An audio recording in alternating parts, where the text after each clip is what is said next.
This society is really trying me. Ain't no hide and seek, I hide to be far from anxiety. I need my space, I need my privacy. I need some silence, please, you're all too loud. You don't speak quietly, opinions violently thrown across every surface. It makes me nervous. Is the world honestly burning? That's all I'm learning. Hope that we can make a turn and start reversing. Terlepas dari hasil yang dapat diprediksi, perusahaan robot Ukraina ini masih berusaha mengembangkan senjata dan peralatan militer baru. Perusahaan ini mengembangkan proyek dengan nama Genom Kamikaze. Produk ini menawarkan desain ranjau anti-tank self-propel dan mine-layer robot yang disatukan dengannya. Proyek baru ini dikembangkan oleh perusahaan Kyiv Temerlen Military Solutions. Sebelumnya, hasil desain sistem robotiknya yang dikembangkannya diuji di kalangan militer Ukraina.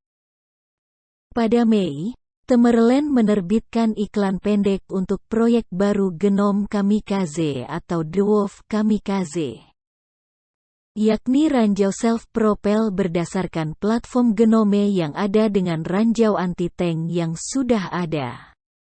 Pada pertengahan Juli, Temerlen menunjukkan video kendaraan pengiriman ranjau dibuat dari platform robot beroda.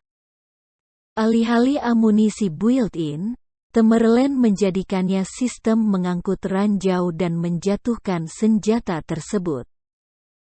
Pada tanggal 25 Agustus berita proyek Genom Kamikaze diterbitkan oleh majalah Forbes. Dari perusahaan pengembang, diketahui bahwa ranjau self-propel telah melewati tahap desain dan diproduksi. Peralatan sudah diproduksi dan dikirim ke militer Ukraina yang tidak disebutkan namanya. Diasumsikan bahwa dalam waktu dekat ranjau ini akan digunakan dalam situasi pertempuran. Terlepas dari keberadaan sampel yang diklaim, foto-foto tidak disebarluaskan. Yang diedarkan masih sebatas gambar komputer. Selain itu, belum ada yang diketahui tentang penggunaan lapangan ranjau ini. Tujuan dari proyek ini adalah untuk menciptakan platform robot self-propel yang mampu membawa ranjau anti-tank. Materi promosi menampilkan versi lain dari platform, yang mampu membawa dan menjatuhkan ranjau. Diasumsikan bahwa produk Genom Kamikaze akan hadir pada posisi tertentu dan menunggu kendaraan lapis baja musuh muncul. Ketika muncul, operator akan mengarahkan ranjau ke target dan merusaknya. Tugas serupa, dengan spesifikasinya sendiri, akan dilakukan oleh operator ranjau terpadu.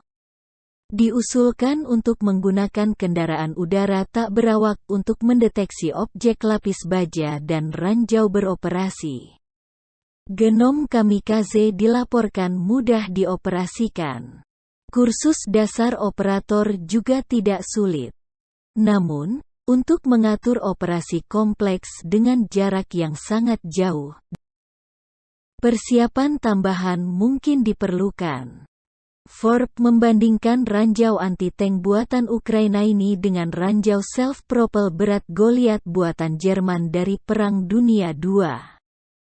Senjata Jerman itu memiliki sejumlah kekurangan serius dan tidak memenuhi harapan.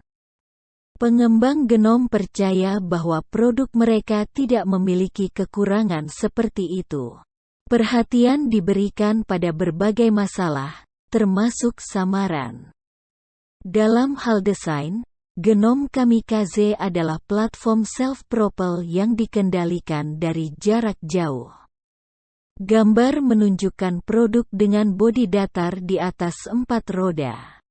Ranjau anti-tank, komponen listrik, kontrol, dan lainnya ditempatkan di dalam casing seperti itu. Namun, komposisi peralatan yang tepat tidak dilaporkan. Ranjau TM62 digunakan sebagai beban tempur utama. Ranjau ini berbentuk silinder dengan diameter 320 mm. Tergantung pada jenis sekeringnya, ketinggian ranjau semacam itu adalah 110 sampai 130 mm. Dimensi ranjau memungkinkan kita untuk membayangkan perkiraan dimensi genom. Jadi, panjang dan lebar bodi harus di kisaran 600 sampai 700 mm. Ketebalan casing kira-kira 100 sampai 110 mm. Sasis beroda meningkatkan dimensi. Rupanya, genom kamikaze memiliki penggerak listrik. Baterai dipasang di dalam casing di sebelah ranjau, ada juga motor penggerak. Sasis mencakup 4 roda pada penyeimbang dengan suspensi terkontrol. Mungkin, roda motor digunakan untuk menyederhanakan tata letak platform. Platform ini memiliki remote control dan dikendalikan oleh operator melalui radio. Bagaimana tepatnya operator harus memantau kondisi dan lokasi produk tidak diketahui. Mungkin ranjau memiliki optiknya sendiri. Selain itu, dimungkinkan melacak sasaran ranjau menggunakan UAV terpisah. Pada saat yang sama, seperti yang dinyatakan, pengoperasian ranjau dapat dikuasai hanya dalam beberapa menit. Kisaran daya jangkaunya, menurut Forbes, adalah sekitar setengah mil 800 meter. Menggunakan repeater tambahan memungkinkan untuk menggandakan jangkauan. Ranjau anti-tank TM62 digunakan sebagai hulu ledak. Produk ini memiliki berat 10 kg dengan daya ledak hingga 8 kg. Sekering tekanan dengan kekuatan setidaknya 200 sampai 250 kg. Dalam proyek Ukraina, sekering tekanan dilengkapi dengan elektromagnetik yang bereaksi terhadap objek lapis baja. Selain itu, operator dapat memberikan perintah untuk merusak. Kemungkinan mendasar untuk memasang ranjau lain, termasuk anti-personil. Ada juga ranjau robot lainnya yang mirip dengan kamikaze genom, tetapi memiliki perbedaan yang mencolok. Jadi, bodinya lebih tipis dan hanya menampung unit yang diperlukan. Pada saat yang sama, platform kargo untuk meletakkan ranjau ditempatkan di atap. Platform dibuat berayun, yang memungkinkan operator untuk menurunkan ranjau di tanah sesuai dengan prinsip truk sampah.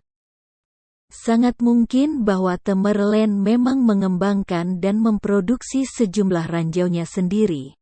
Tidak ada yang rumit dalam desainnya. Produk semacam itu bisa saja berakhir di unit Ukraina di zona pertempuran.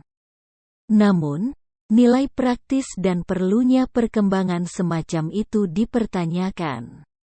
Platform beroda ringan benar-benar mampu mengangkut ranjau dan menyusup ke bawah kendaraan lapis baja musuh. Pada saat yang sama, pekerjaan efektif semacam ini hanya mungkin dilakukan dalam kondisi ideal, sementara medan perang yang sebenarnya akan memberlakukan berbagai batasan dan menciptakan masalah. Jadi, operator harus selalu memantau ranjau dan targetnya. Untuk melakukan ini, sarana optik atau teknis harus digunakan.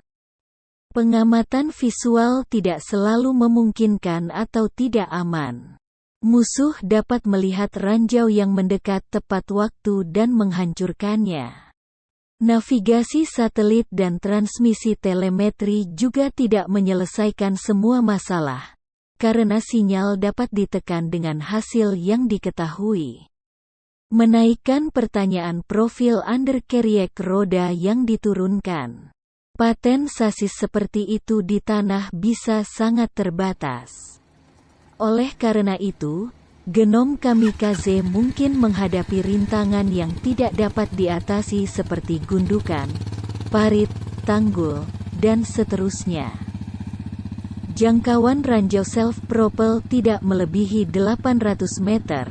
Karena itu, operator harus langsung berada di garis depan dan bisa terpapar risiko.